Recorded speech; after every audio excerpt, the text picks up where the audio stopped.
Hey, everybody, welcome to the JRPG Pursuit, the podcast that brings you the intersection between. No, I'm not going to say that. That's stupid. Why did I go to the intersection? I said I'm not going to say the intersection. I don't want to It sound was in your mind.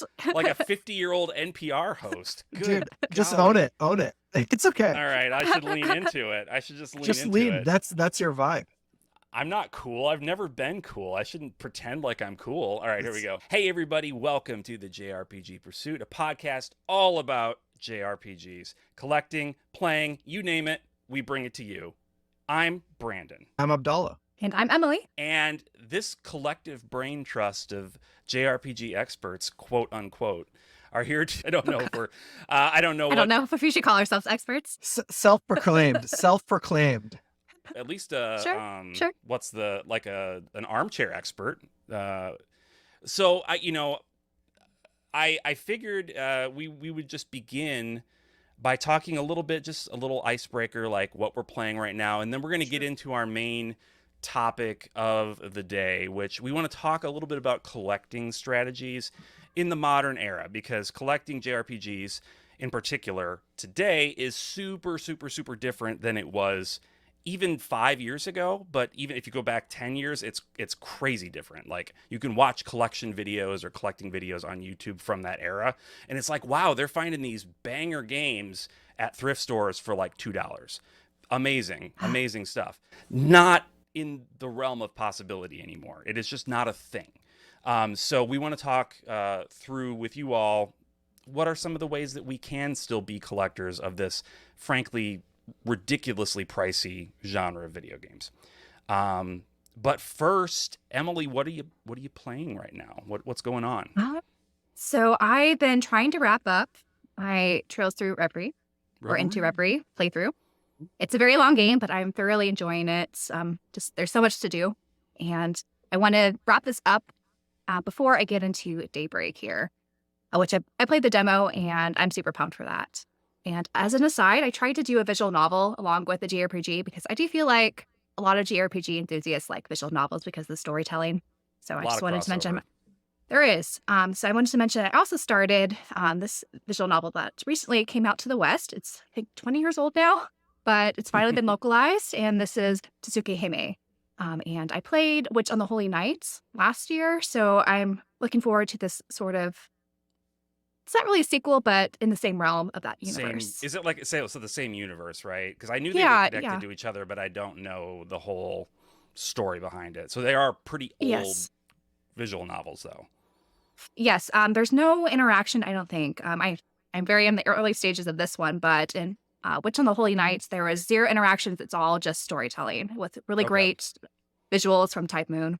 And they're the ones who also do the anime for like the Fate series and the Fate Grand Order gotcha game. Like, there's so much in this universe. I'm really excited about these foundations. Okay. The art looked like the Fate series, so I was thinking that too, and I did not. It reminded me of that. No, I did know that they were connected because you told me that they were connected, and now that you said that, it reminded me. I have a good memory, and I remember things. So you said in the previous game, The Witch on the Holy Night, there aren't any like story, like you don't make choices. It's kind of, you're just basically reading it, right? Yes. It's basically just a story that's unfolding that you just watch play through. Sure. And it's like a visual feast for the eyes too. It's just Type Moon makes beautiful animations, so it's a good story too. I think that's great personally. Like, I honestly don't love reaching fail states in visual novels. I'm like, because often it's like I don't understand how I was supposed to know that this was a bad choice. Like, you don't know because you're not and sometimes you need a guide to like get the right route, and that can be annoying. You're like going through all the, and then you have to get every route if you want to see the whole story, and it's like, I don't know if you the true ending, all that games on these shelves. I've played like 5% of them. I've got a lot to do, so can you respect my time, visual novel? Thank you. And they're not short. Yeah, like, they're not. No, they're the runtime like a 40 hours sometimes. I played. I will admit I didn't play all of. Why am I blanking on it? The House in Fata Morgana. But I played a lot of it. I played like more than a full game's worth of it. And I haven't done all the extra stories that they've added on after the patch yet. So it's like it's great. It's like one of the most beautiful like entertainment experiences I think you can have, but it's like so long. It's so long. It is. Yeah, some of us got stuff to do. And But I'm anyway. also really into reading, and it takes me so much more time to get through a visual novel than a book. So Yeah. it's interesting true. how that works, right? You can't rapid scan through the page, especially if they're reading it and you want to like if it's in Japanese and they're speaking in Japanese, I'm not listening to the whole because I don't know what they're saying. No, I usually skip. I'm just reading and skipping, but even then you only get as much text as they give you. Yes. Anyway, cool. You'll have to let me know. I'm assuming that you're enjoying Tsukihime. Yes. In the very early stages still, but I'm enjoying it. I probably will have to play Witch on the Holy Night at some point because you and a bunch of other people It's good. have been going nuts about it. So yeah, one of these days, I will do it. I have some visual novels of my own that I probably should play too, but I haven't played a lot. I find visual novels as a good kind of side thing to do. Like if you don't want to, hook up the TV for a JRPG, if you just want to kind of lay in bed, you just read that at night. It's an easy handheld like situation. Yes. So. Exactly. I've been getting good use out of my Switch Lite. That's where I do my. Because you don't need the ultimate graphics for that stuff. It's just It's just art and straightforward. No, but enough about visual novels. This is the JRPG podcast. JRPGs, okay, yeah. Off on that, yeah. So Abdallah, what are you playing? Much like Emily, I've been trying to get myself through Trails into Reverie. This is that's the fancy pants steelbook. The fancy pants steelbook. Nice. Look at that. It came with a special edition. It's one of my collection crutches that I always have to buy into. So always got to get the Trails. Yeah. I think all three of us are the same. Yeah. I have. It's NISA hurt me the other week, especially with the pre-orders for both Daybreak 2 and Ease 10 at the same time. Yes. So, yes. I think Branden and I ordered those at AX when it launched. In the panel where they announced them. In the panel they announced it. I remember Branden was texting me. He was just like, I was doing it over my phone, trying to do this quickly and like silently without anyone noticing. I didn't want President Kondo to think I wasn't paying attention, but I think he'd appreciate it though. He'd appreciate it. I would hope so. Yeah. I would hope so. It's the day. So I've been playing through that. And outside of that, I just picked up the Nintendo World Championship NES edition. Yes. So it's like a nice little break from JRPGs when I need something to kind of like turn my brain off a little bit and not focus so hard on the reading and the storytelling, the hours that goes into that. It's a nice like you just jump in and you could do a bunch of challenges and it's nostalgic and playing some of the games that I had on the NES and everything like that. So wonderful game. Nice. I do recommend it if anyone wants to play anything like that. But those are like my main two that I'm on right now. I've been kind of like dabbling back into Harvestella, as I know, Branden, you love. Yes. That's on my Steam Deck, so I will jump on that every once in a while. Harvestella pretty hard. I won't shut up about it. I feel like I worry that I annoy people sometimes, but then I stop worrying about it and I just do it because I think it's beautiful and brilliant and it's what's wrong being the Harvestella guy? Yeah. Right? I mean, it's my second favorite game of all time. And it's only second because I was talking with a Square Enix rep at AX and we were talking about Harvestella came up naturally. And I was like, it's only my second favorite game because I don't feel like it's right for me to say Chrono Trigger isn't my favorite game anymore. Like there's too much history there. I can't divorce myself from that. So I'll put it in at a healthy number 2. What was the last time you played Chrono Trigger? I mean, seriously sat down and played it or played it at all? Because Either. I mean, because like just sitting Whatever down. You got a good feel of it. To play to grab footage like 2 weeks ago. Well, that doesn't count. But yeah, I guess if that doesn't count, then it has been a couple of years. Maybe more like 5 years. Maybe you should revisit it. Maybe play the DS version. The DS version is great. Revisit. Maybe I'll play it on like my Steam Deck or something because that's the DS version, but it's with just the single screen. Yeah. Maybe I'll try that and see if it's still Holds up there. Yeah. I mean, I actually need to finish that game. I played it long ago on an emulator and I got stuck where whatever my laptop configuration, I couldn't get past a certain point. But oh yeah. it was way back when I was like in college. Need to I think it might actually be sit down and play it again. But yeah, so yeah, I'll check that out at some point again. What am I playing though? I'm playing Daybreak, Trails Through, right here. This is like one of the cool. Like I love this game, guys. I don't like. The demo I've was always great, loved- so I bet I've it's always loved amazing. Trails, and like it took me maybe 20 minutes to like adjust to the combat, adjust to the battle system or whatever. And once I did, I was like, man, it's so smart. This like combination of action RPG and then being able to switch back and forth to turn-based or action anytime you want. Like it makes clearing out simple mobs so much quicker, and you still get all the experience for it. That's true. And then, you can take advantage of, if you start a battle in action mode and you stun the enemy, then you can go right into turn-based and you start out with an advantage. And I don't know, it's so much fun to play. It's the first Trails game. Like I always think about whatever Trails game I'm playing when I'm not playing it. But like this is the first Trails game where I'm thinking about like the gameplay as well as what's going on in the story. Like I'm thinking about, I want to sit down and like actually play it. Like that's how much because the fun I'm previous having with titles were all very similar. Like they would Yes. make little adjustments here and there, and I love that gameplay. I think Reverie is definitely at a peak of that gameplay. Reverie style. is absolutely like the pinnacle of the traditional first half or 2/3 or whatever of the Trail series. Like yes, the full refined system, but like the way this one takes that system, because that's still kind of in there. It does take it, yeah. And like but the it, like- field stuff and Cold Steel, how you can just stun the enemies or just wipe them out if you're a high level. Like they basically made the action part. They just a substitute for refined that a little more. Yep, exactly. And then I hear the further we go on to Daybreak, they're going to keep refining that system. So Let's see. So I'm excited to see that. The other thing, I'm not playing this currently. I have played this. This showed up on my doorstep today. And not only do I not have a memory of ordering it, but I have a memory of actively deciding that I wasn't going to order it. So I don't know what happened. If like I have some sort of secret, like I'm a secret agent or something, and I get activated in the night and I go on missions for the CIA, and as part of my mission, I had to order this game. Or you have some sort of sleepwalking thing, but instead of sleep buying. Yeah, like that's it's probably that.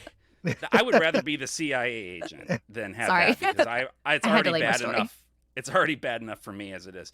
But I received the Tokyo Xanadu EX Plus on the Switch, along with this CD soundtrack collection thing. Cool. And I know that soundtrack's great. It is, and I know there's that like 4 CDs in there. Could have gotten Really? I Wow, could have gotten it cheaper just on the CDs by itself. I already have the game on PS4. I know they redid the localization, so I'm interested to see what they did there.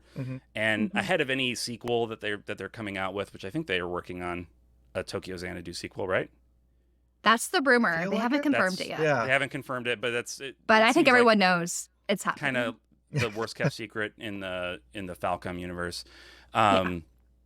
So I will replay it on Switch ahead of that coming out, just to refresh myself. But yeah, so I just thought that was interesting that came today, and I was like, not only do I not remember ordering this, I remember being like, nah, I don't need to do that. Or you could wait, for it to come on sale. That's what I'm doing. That's exactly what I'm doing as well. That's smart, and that actually leads us nicely into our main topic of discussion: collecting smartly. So I won't have a ton to say, obviously, because I'm a dumb. Sure, you will. I'll be the what you shouldn't do, and you guys can take over the better alternatives. Now I'm sure I'll have some things to add as well, but so yeah, collecting JRPGs. We've picked, for whatever reason, we decided this genre that we're going to enjoy the most is going to be the one that just costs all the money. It's going to be the niche. All the money, all the Especially time. if you go retro, it's very expensive. It's so even modern, expensive. like there's so many JRPGs coming down the woodworks now. It's hard to keep up. Yeah. Well, not only are there a lot of them, but they still sometimes don't do big print runs. Yes. Certain companies are more guilty than others of this, and so their games immediately sell Spike out up. and then Yep. they're double the price on eBay or whatever.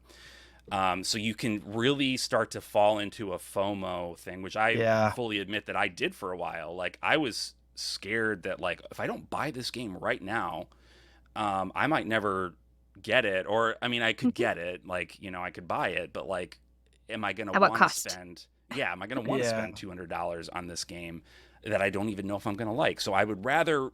Part of me was like, I would rather take the risk at $60 of getting the game now, even if I don't play it for a long time, than decide I want to Yeah. play it 3 years down the road and have to pay quadruple that. Yeah. I think a lot of people fall into that. I definitely fall into that. But I think sort of the safety net a lot of people think about when considering purchasing games right away that maybe we're kind of maybe reading a little bit into is that it's easy to sell JRPGs down the line because of how limited they tend to be. But Yeah. I don't know if that's going to be the case with a lot of these modern JRPGs. Like, I think we could all speak more to this, but there's so many games that go deeply discounted usually that people are kind of like hidden gems that resurface as, oh, actually, this is a really good game. You should go and buy it. And that's when they tend to spike up. But I think there's some companies that have been kind of compensating for previous mistakes when it comes to low print runs. One in particular is Atlas. And we've been seeing a lot of their JRPGs, like right when it comes out at release, it kind of drops like Quickly. 25, 30, 40%, like a month later. Yeah. And the other issue with Atlas that I guess we could get into is it's not always the definitive edition that comes out first. So sometimes if you're not going to play it right away, why kind of buy it now when a better version is going to come out later? Yes. So Shin Megami Tensei, especially, like I got the Switch version originally, and now I'm like sitting here going like, well, I could buy the PS5 one, but then I'm like, I'm gonna just wait for a little bit, let it, because I know it's gonna drop down. Yeah. It's already down to $40 now, so I'm like, okay. Oh, is it? Oh, yeah, it is. I mean, it's already being discounted. It's already I bought the collect. Yeah, I bought the collector. I got burned bad on SMT5. I got the collector's edition. Have not touched it.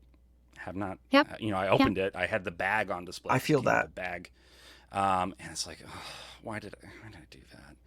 Why did I do that? Like, it was a FOMO. It was the FOMO. The collector's edition's cool too. Like the bag's cool. So they didn't come out with a reprint of that at least, or a better collector's edition down the line. That is specific, and that is something that's like unique about that. So like, don't feel too bad about it. But I do hear the Vengeance route is much better than the original route. That's what I hear as well. It's better in every way. It's like Persona 5 Royal. Like there's literally, it's just optimized. I don't literally no reason to play Persona 5 now that Royal's out. It's obsolete. Like not only do you have the full original Persona 5 game in there basically, but a better, more expanded story is there if you want it as well. Quality of life, like improvements to the game in general. Like they do a lot of. They refine the games, and that's like an Atlas thing where they constantly like. I feel like they always second guess. They like bring something out, and then maybe we can make this better. So let's just have a new version of this come out. I don't think it's even second guessing it. That I think it's built in from the beginning. They know people will buy the DLC later. Like it's part of their, I think, company. Kind of. Hey, it works. Plan there. Yeah, it does work, unfortunately. But I guess we do reap the benefits of it being cheap if you wait. That's true. I wonder if like that will ever eventually bite them though. If the fan base will one day be like, we're not gonna play this game. I think we're seeing a little bit of that now. Yeah. We've seen some collector's editions not sell out. Like look at Persona 3 Reloads, the other Persona 5 Royal edition that was exclusive to their shop, but then they slashed for half off on Woot. It's still there, I'm pretty sure. I just saw it today. It's $40 now, I think, or $30. I don't remember how much it was, but like just I think it's 50, but still. And I can tell you that I'm not picking up Metaphor. I mean, it looks great. It looks amazing. I ordered the collector's edition for that because and I don't blame you. I'm so excited for that. And I don't blame you at all. And I know there's going to be a definitive edition like a year later, but that's what I'm waiting for because I don't think that I'm going to get to it right away anyway. So I'm like, this is where I'm going to start the process of becoming more I'm going to have more self-control. I think that's good. The reason why I decided to buy it was it's very similar to the Trails Through Daybreak combat, and all the trailers and kind of hype leading up to it. I think just the storytelling is going to be right up my alley. I haven't played a Persona game or recent SMT game. Like, I think they look really fun, but this one just really spoke to me. So I'm like, okay, I'm going to go all into this. I don't have that many new games ordered this year, so this will be one of them. And I just wanted to extend that to the audience as well. Like, no shame in buying an Atlas game if you are excited about it and you want to play it. Especially if you want to play day one. I think that's great. Go nuts, get it. Like, yeah, if you're hyped for it, just definitely play it. Don't let just penny pinching us over here. Right. The only reason I'm not doing it is because I don't think I'm going to get to it, and by the time I would, I'm going to have a vengeance situation.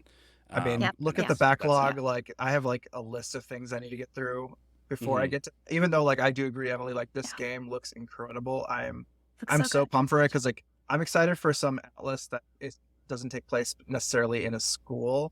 In a high school. And it's more of like an adult no high school perspective. setting. It's a fantasy setting. It's like, it's right up my alley of things that I would enjoy. And so, like, it looks beautiful. It's the right setting. And I'm super And I want to just support new IPs from them. I don't want to just keep seeing Persona. Exactly. Same thing. Something new. Persona and SMT. Okay, so I mean that's Atlas in a nutshell. Like, I think maybe one caveat before we move on to Atlas, though, is we're not really clear how long they're going to keep this model of overproducing and slashing prices. So they might go back and revert to what they were like in the 3DS or prior eras where they just don't release that many physical and they're kind of pushing digital. So that's I think also something to keep in mind. Yeah, that's just a whole systemic problem. Voting with digital first coming soon, like in the next generation. Voting with the wallet is kind of the only thing we can do. And that's the problem, because you don't want to feed the bad behavior. And it's debatable whether it's quote unquote bad behavior, right, for them to do this. But like, it's one thing. It's not ideal behavior. No, it's not great. It's one thing to do a remake of a game 10 years later, say. Yeah. You as a developer have had 10 more years of experience in the industry creating, and you bring that experience back and on a different system. That's great for new players to play. To a new console. Fantastic, but doing it a year, 2 years, even 5 years later, it's like, come on, guys. Like, I think that, like, let's move on. Let's give us a chance. Like, give us a chance to miss you. Exactly, and that's like, I think that's like the controversy of like, maybe like it's not JRPG specific, but like Last of Us when they did the remaster or the remake of that, and people were just like, why? But why? I mean, this like PS5 plays PS4 games. Yeah, right. That already had a remaster. Yeah, that already had like a remaster. And the quality difference was so like minuscule for part 2, at least. Like, I know part 1 was quite a bit. Part 1, they kind of made some graphical differences. Yeah, but it was even just like design differences. Yeah, like, and then part 2 is kind of the same, but exactly. So like, I don't know. Maybe there's like a time limit where you just say like, okay, it's been 10 years. Now you can start thinking about it or not. That's the Atlas side of things. Yeah. So from the perspective, I guess, of a collector, there's a couple of major categories. You can further subdivide these if you wanted, but 2 major categories that I'm thinking of right now are obviously retro and modern. So I thought we'd talk for a little bit about retro. I don't know, at least Emily, I don't know if you're not doing as much in retro at the moment. Not right now. Just you because were doing some 3DS of prices. for a while. 3DS, Vita, PSP. I might dive back into PS2, but I don't know if I want to tempt that. Yeah, it's not cheap. No, well, some are. Like, Dark Cloud's not expensive. I still need Dark Cloud. Yeah. So retro. I mean, for as long as I've been doing this, it's been as far back as SNES, NES type situation where I have a bunch of games from that era. I think over time it's gotten a lot harder with how things are, especially nowadays with just the influx prices of like you're expected to pay $200 to $300 for certain, especially in the RPG space. Just the amount of games that they actually publish, or the amount of like how many that you can find out in the wild, have just like made them very hard to find and like pay for. And that's where you kind of get into the whole idea of like, is it how at what point do you want to like continue to go retro, or does emulation make a difference in that perspective? And like, you know, you kind of have to Yeah. balance that out because, you know, paying $200 to $300 for Chrono Trigger Hmm. um is not an easy Thing easy to pill to swallow at all. swallow. Yeah, exactly. It's a lot to ask of anybody for an experience. Like, and this is the clear, I think, clear dividing line between somebody who's just looking for an experiential sort of Exactly. thing where they want to Hmm. experience the game. Emulation, I 100% support it. Like, go nuts, Yeah. emulate the heck out of these games and play them and enjoy them. That's what the creators of them, I think, would probably want you to do. If there's no way Honestly, for yeah. them to make money off of them anymore, like, why not enjoy them? Have people enjoy your work. I'm sure that's, yeah, like, go nuts with Yeah. that. I'm very There are much in issues with favor of that. emulation, but Yeah, like the issues it's with not always the emulation. ideal way to play it. But if Right, it's all you like, instead of paying upwards of however much.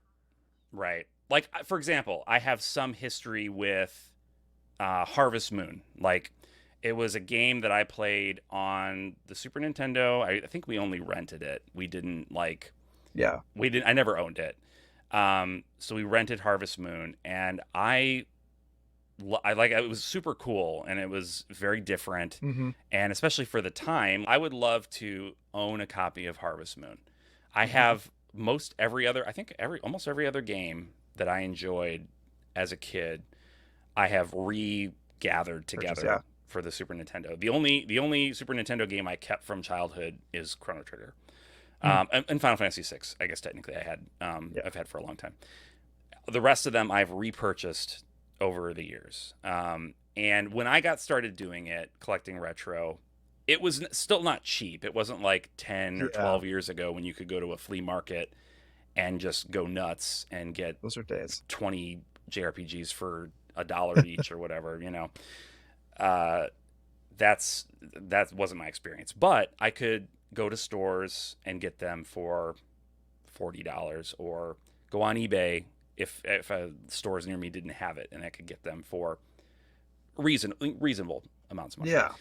I didn't pull the trigger on Harvest Moon because it was like, I want to say it was like $120 or something when I started collecting. I was like, that's so much money. That's Yeah. crazy. Like, maybe it'll come down. Maybe I'll find it at a Mm-hmm. garage sale or something. I don't know. But now it is 300. I'm looking at the It's price charting. is it? Loose. It is $302. Oh, okay. I had no idea it's got high for that game specific. That's why. Yeah, it And that's for is the SNES one, right? absolutely. Yeah, the original Super Nintendo one here. And so, yeah, I mean, what do you do if you are a Wow. retro collector and you want to get these games? Like, what are your options if you want to possess them, right? If you Yeah. want to have the physical game, um, what can you do? I mean, other I than mean, take up a side hustle and put all that money towards, yeah. you I know, mean, I like other than that, I don't know. it really depends on like your financial status and stuff like that. Like, you know, how much can you afford a $300 loose game? I Hmm. mean, you can always like, there are the off chances you might get lucky and you find it in like a garage sale or something like that. But like, I mean, I found a PlayStation 1 version of Harvest Moon. Forgot what was the name of that one Back to specifically. nature, I I think. think it was back to, yeah, okay.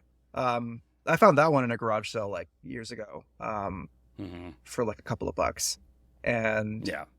but like the likelihood of you being able to find something like that in this day and age with how big the retro market is in terms of people who Hmm. are out there looking for the same types of things, it's just going to be very hard. And so that's where you Yeah. kind of have to like, you know, you got to hope that like maybe hopefully the developers or the publishers will go back and like either do a remaster of it or port it to the Switch or something like that that makes it Hmm. easier for you to purchase that. Or if you wanted to physically use it in your system, there's always things like, you know, flash carts that are available out there that people are making that you can kind of like take some sort of ROM and use that. Right. So like there's those options like that, but like honestly at $300, like, you know, your options are pretty slim for things that haven't been on the market for years. And Hmm. it's become like a collector's item, Yeah, right? basically. It's a collector's piece, and that's fine. Like, I'm not saying that it's bad that No. games have gone up in value. It's unfortunate if you want to get them that they cost that much. Um, but to me, in a way, it like kind of emphasizes that maybe we were kind of the weird kids when we were younger, because we liked the nerdy stuff. Other kids were playing platformers exclusively or Yeah. sports games or whatever, and we were playing these JRPGs. And like now, platformers and sports games are a dime a dozen. They have no demand. There's no demand for them at all. But the JRPGs are super valuable and super sought after because they were just really good. They were just really good games. They were great, and Um, like, I mean, if you look at like Earthbound, they didn't make that many of them because it wasn't popular at the time. Like it did terribly when it actually like yeah, sold. it was a bomb, Yeah, basically in America, it was marketed which is incorrectly, and like it ended up in bargain bins where people were picking it up for pennies at that point. And so it's not until yeah, now that getting you see the it. big box, The big box. like that's worth $1,500 or whatever now. Like, Exactly. you know, Like it's and just got and like, good gracious, if you want to be a complete in box collector oh boy, of yeah. retro games, it's awful. It's just so expensive. Yeah. Um, It, what do you think it's about hard. all that, Emily? Yeah. Emily had some technical difficulties. She dropped out. That's why you didn't hear her for a while. But she's back, and I'm going to put her on the spot. We were just talking about old retro games and how it's so expensive, particularly RPGs. I was talking about Harvest Moon in particular, one that I played as a kid. Would love to have it, but I passed on it when I started collecting like 6-7 years ago because it was like $120. I was like, that's crazy. That's so much money. And then now it is over $300. So it's like, wow, I should have maybe should have done it then. Yeah. But yeah, I don't know. Like, I don't know that I even really have anything in the way of advice for people that want to collect physical Yeah. retro games. Like sometimes when there's a re-release of something, the price of the original one might go down slightly. And so like it might be sometimes beneficial to maybe hold off and see if maybe it's a game that might be remade at some point or remastered. Mm-hmm. I mean, because if you look at, let's say, Xenogears, for instance, like that game used to be $50 or $40 on, just a typical price of a PlayStation game. Right.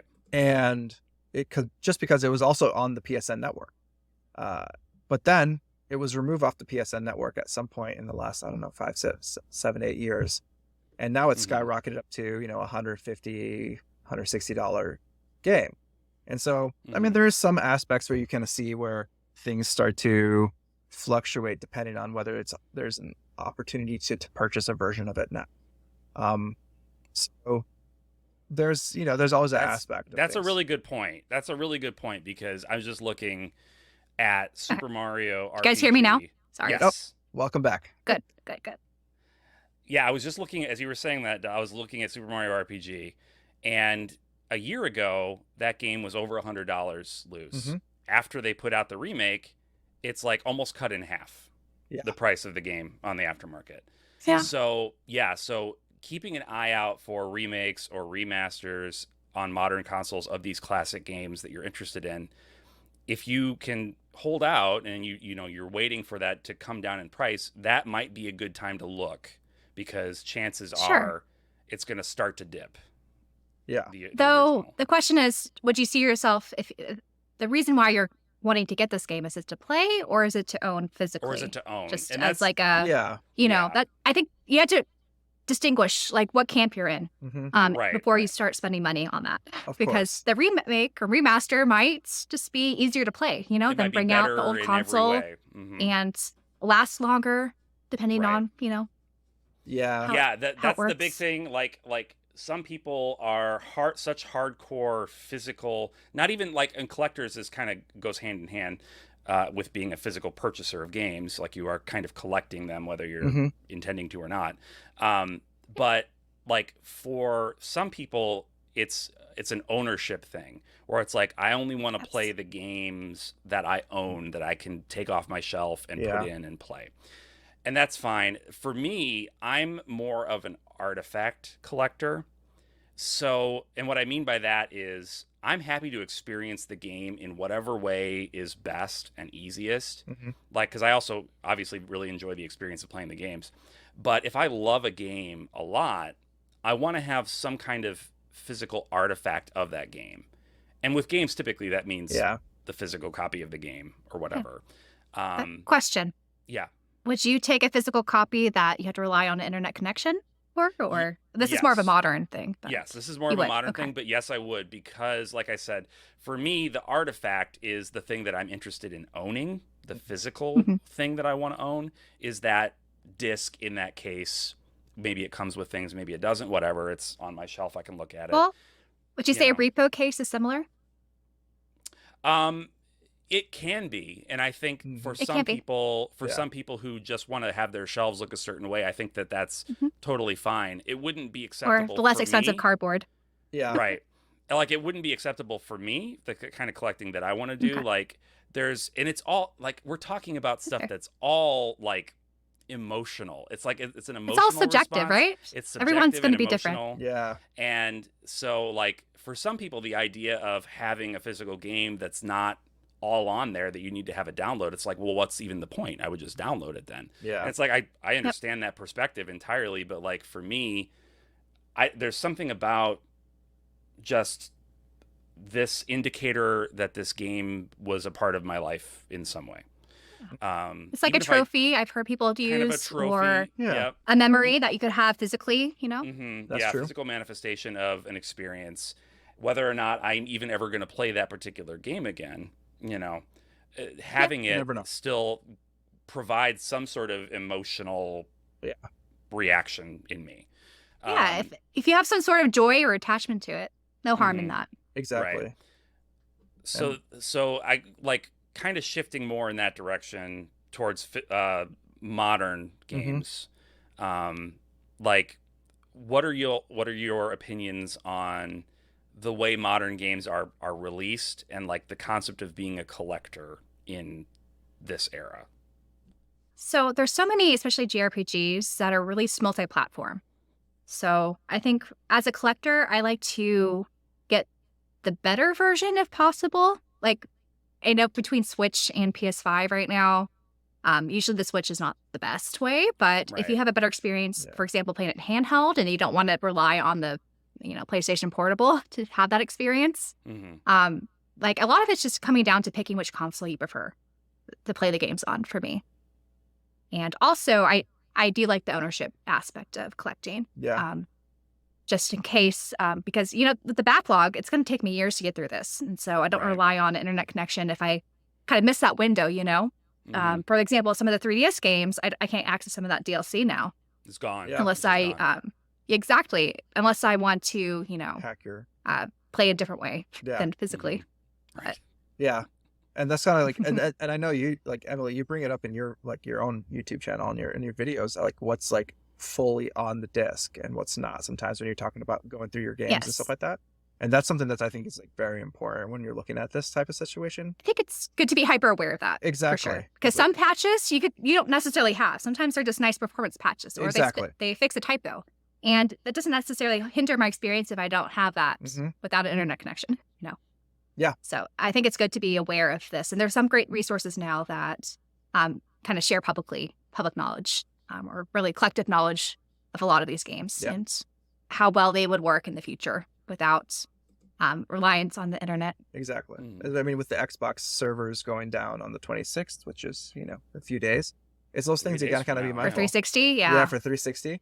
And so, and the PS3 was earlier, and then the Wii U was early, like a little earlier this year as well. Well, the PS3, they are kind of slowly declining. It's not totally offline It's now, not- right? Every time they say they're going to shut it down, everybody grabs their pitchforks People- and their torches Pitchforks. and Yes. head to Sony But- and And Sony's like, okay, we're okay, fine. We'll keep it We'll up. wait, You we'll guys wait. chill But the out. experience keeps going down. But it- So Oh, I think yeah. eventually it's going to gradually- fizzle. Mhm, It's yeah. not a great It gets squashed. experience. So yeah, it's like in that kind of sense, you gotta have to like, plan for the worst situation in that. Like if you ever want to play this Yes. game, you want to make sure that you have the version of it that's going to like, irons out any of the bugs that happen, or like that. At least you have those things downloaded or something like that, or if it's on the disc itself. Yeah. If you have the definitive version of that game or something. Mhm. And even if you don't Yeah. want to collect that way, I think it's better to know that than not know that, because Yeah, you don't want to be sure. blindsided. Well, and Exactly. like, don't get me wrong, too. As an artifact collector, which is my term for it, as an artifact collector, I like still it. prefer. I still prefer to have the full game on the disc, Yeah. right? Like Oh, that's yeah. my preferred Like you probably choose like experience. between a PS5 version or a Switch version, you probably go with the better. Go with the of the better two version when it comes to right, that aspect. exactly. Exactly. Yeah, so it's not that it's unimportant to me. It's that it's not a deal breaker for me in any sense of the word. Like Mhm. I could, if they stopped making physical video games tomorrow, I would be sad about it, but I would continue to play video Yeah. games. You know what I mean? Like Yeah. that's Yeah. I'd be more of a PC gamer. And Yeah. wait for those great Steam sales. yeah. That's exactly. Those get me into so much trouble. what I I would have do. so many Steam games. Yeah. So many Steam games. Well, because like with PC, things will like the servers won't really go down as easily. It's easy to kind of keep and like hold on to games a lot longer. Steam is a lot better Yeah. at that. I mean, I've had Steam Mhm. for And GOG lets you have the Yeah. DRM free stuff. So Yeah. exactly. for some of that. With PC too, like if Steam doesn't continue to support something, somebody is. Exactly. Somebody will. There's You know, something like there. there's going to be a Yes. backup of a game somewhere. If there's a fan base, It's right. there. there's gonna be You can. something. Perspective of There's some lost playing- media, but Sure. there's not a ton of like important lost media from at least my knowledge. And I don't want to say other things that have been lost aren't important, but like the things that people think of, or I want to play this, that Mhm, come to mhm. mind. They usually you Yeah. can find them. All right. So to kind of wrap things up, we want to pose a question first to each other, and then to you, the audience at home or in your car or washing your dishes or wherever you are. And that question is, what are your plans for collecting? How do you see your collection growing? How do you see your collecting habits changing, or what they're going to become in this year of 2024? So Emily, I'll pose that to you first. Like, what are your collecting plans for 2024? Sure. So I think for 2024, I want to stick to modern collecting because I feel like that's where a lot of the deals are right now. I've noticed when I was chasing 3DS games last year, the prices that they were then to what they are now have kind of, gone down a bit. So Mhm. I think a lot of the so-called retro or vintage systems that I collect for, I could kind of wait for those prices to come down a little bit. Or at least that's the hope, especially in this economy. I think that's kind of what the trend's going to be Mhm. within coming into 2025.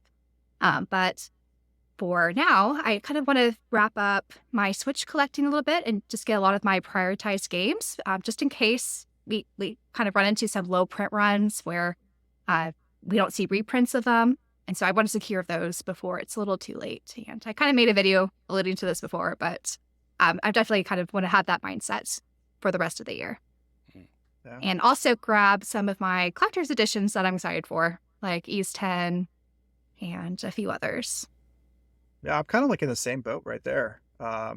Just in terms of just like focusing more on modern. Don't want to kind of go too far into the retro scene right now. I'm taking a little break of that. And then focusing on just games that I already know that I want from a collector's edition perspective, kind of like what you said with Ease 10 that's going to be coming out. So I'm looking forward to that. Outside of that, I'm just going to focus more in the purchase sphere, kind of just focus more on just anything that is coming from not so many like AAA RPGs probably at that point.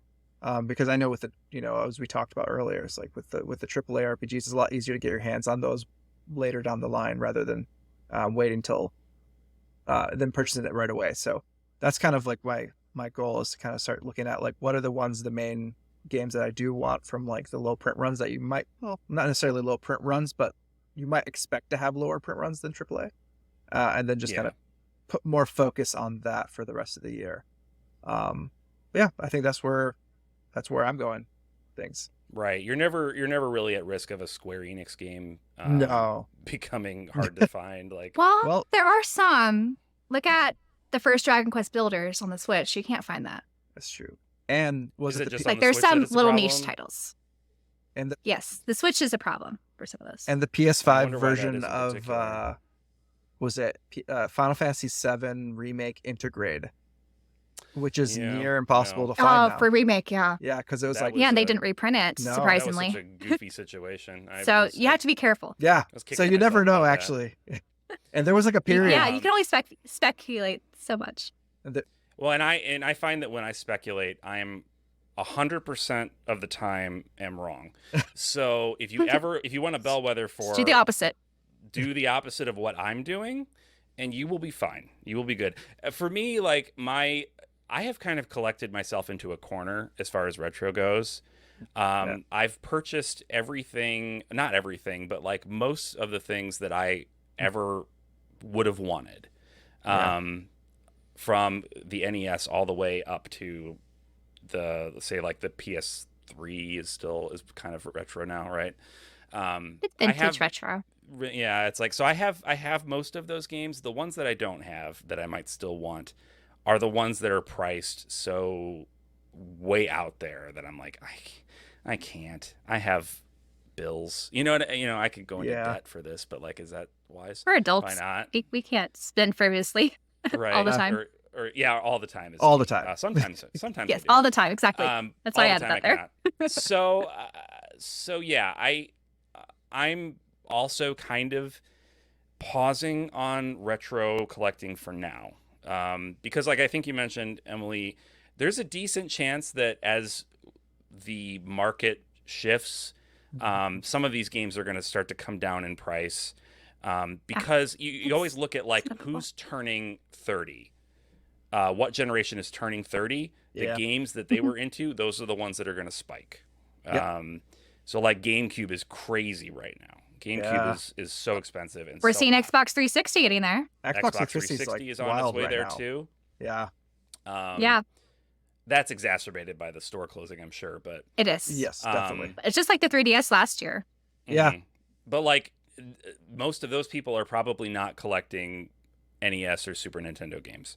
So once the collectors have kind of settled down a little bit, maybe those prices will start to recede, and then There'll be exceptions. I think some RPGs that are really low print runs are always going to fetch a high value, but and for like the like more common things, Earthbound's always going to be $300 loose because we've decided collectively as a gaming culture that game is $300. Like, fine. that one needs a remaster, a reprint, or on a modern system. Yeah.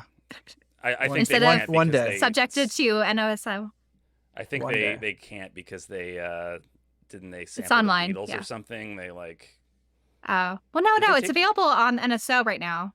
did they change? You're thinking if the they 3. changed anything? Mother 3. I know there's a multitude of reasons. I guess why they have not brought it over. Yeah. I don't know if they changed anything, but it's on maybe NSO. Maybe it was John Lennon. They sampled something from a John Lennon song and didn't get permission. Maybe they Okay. changed that song in the. I don't know. Let me know in the comments, folks, or send me an email if you're listening to this on a podcast app. Let me know how I'm wrong about that. But I thought that they had sampled a John Lennon song. Anyway, so maybe a lot of those games might come down. Some of them are going to be forever pricey. Fine.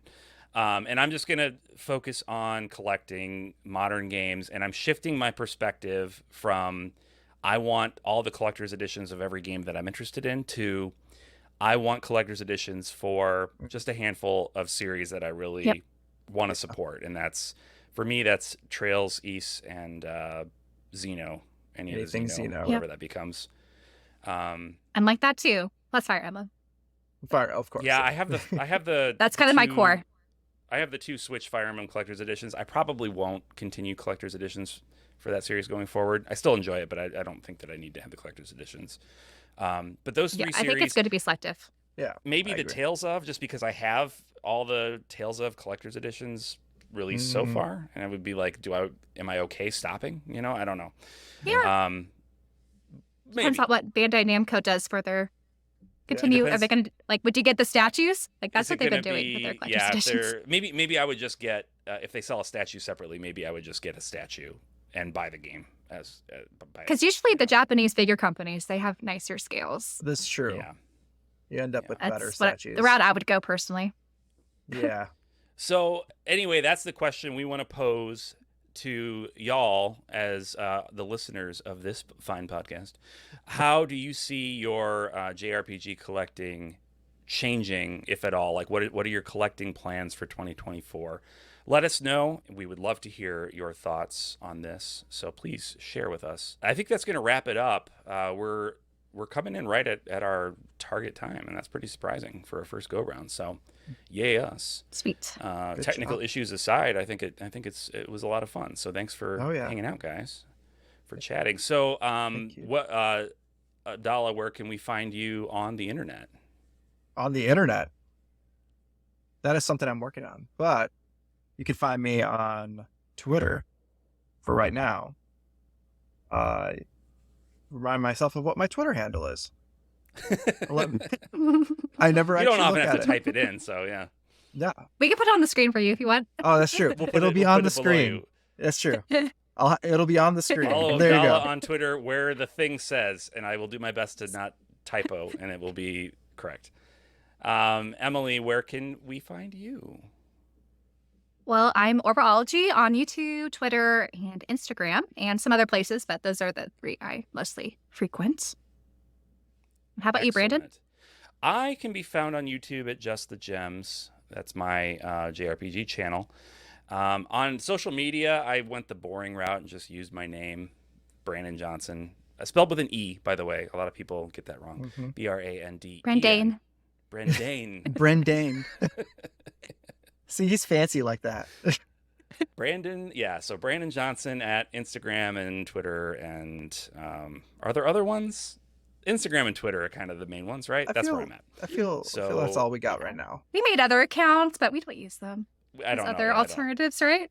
Yeah, I've got the Blue Sky. I'm Branden Johnson everywhere. So if you find an app, I'm probably creating an account there and put a placeholder picture in. But yeah, that's where I'm at. So cool. Well, we want to thank all of you for listening / watching, and we really appreciate you. We hope you'll tune in next time. And until then, bye. Take care. See ya.